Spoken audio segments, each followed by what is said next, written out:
कई बार जब लोग जीवन में काम करना शुरू करते हैं तब उन्हें बहुत ज्यादा दर्द होता है, तकलीफ होती है, उन्हें बहुत ज्यादा मेहनत करना पड़ता है और ये बात उनसे बर्दाश्त नहीं हो पाती है। उनका शरीर जवाब दे देता है और वो उस काम को छोड़कर किसी और तरकीब से सफल होने का प्रयास करते रहते हैं। लेकिन याद रखिएगा, इस प्रकार से कोई भी व्यक्ति जीवन में सफल नहीं हो पाता है। याद रखिएगा कि सफलता का मार्ग मेहनत, दर्द और तकलीफ से होकर गुजरेगा और यह आपको सहना ही पड़ेगा।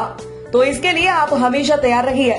तो चलिए इस बात को एक कहानी के माध्यम से समझते हैं। एक बार एक मूर्तिकार अपनी छेनी और हथौड़े से एक पत्थर को भगवान की मूर्ति का आकार देने का प्रयास कर रहा था। जैसे ही वह छेनी पर अपना हथौड़ा चलाता, वह पत्थर चिल्लाने लगता और कहने लगता कि ये क्या कर रही हो, मुझे इतना मार क्यों रही हो, मुझे बहुत दुख हो रहा है, तकलीफ हो रही है, पीड़ा हो रही है, मुझे अपने हाल पर छोड़ दो और यहाँ से चले जाओ। मूर्तिकार ने उस पत्थर से कहा, मुझे बहुत अच्छे से पता है कि तुम्हें बहुत ज्यादा दर्द हो रहा है, तकलीफ हो रही है और तुम बहुत ही ज्यादा पीड़ा में हो। लेकिन यदि आज तुमने इस दर्द को नहीं सहा, इस तकलीफ को नहीं सहा, तो जीवन भर तुम यही इसी प्रकार से पड़े रहोगे।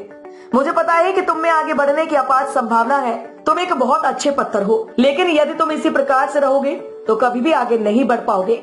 इतना कहकर मूर्तिकार ने औजार उठाया ही था कि पत्थर फिर से चिल्लाने लगा, गिड़गिड़ाने लगा, विनती करने लगा कि मुझे अपने हाल पर छोड़ दो।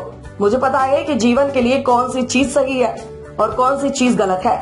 मुझे बहुत ज्यादा दर्द हो रहा है, अब मैं इस तकलीफ को बहुत ज्यादा नहीं सह कर सकता। मैं जिस हाल में हूँ उस हाल में छोड़कर मुझे तुम यहाँ से चले जाओ। उस मूर्तिकार ने फिर से उस पत्थर को समझाने की कोशिश की कि ज्यादा अधीर मत बनो और अपने सब्र को बनाए रखो, थोड़ी देर और इस दर्द को सहो। यदि इस दर्द को सह लिया तो मैं भगवान की मूर्ति के रूप में तुम्हारी स्थापना करवाऊंगा और फिर दूर दूर से लोग तुम्हारी पूजा करने आएंगे और पंडित और लोग तुम्हारी सेवा करेंगे। लेकिन पत्थर ने उस मूर्तिकार की एक भी बात नहीं मानी। वे चिल्लाता रहा और अपनी बात पर अड़ा रहा। मूर्तिकार ने उस पत्थर को समझाने की बहुत कोशिश की, लेकिन वो पत्थर नहीं माना। अब मूर्तिकार भी थक चुका था और वह उस पत्थर को छोड़कर आगे बढ़ गया और थोड़ी ही दूर जाकर देखा कि एक और बहुत ही अच्छा पत्थर वहाँ पड़ा हुआ है।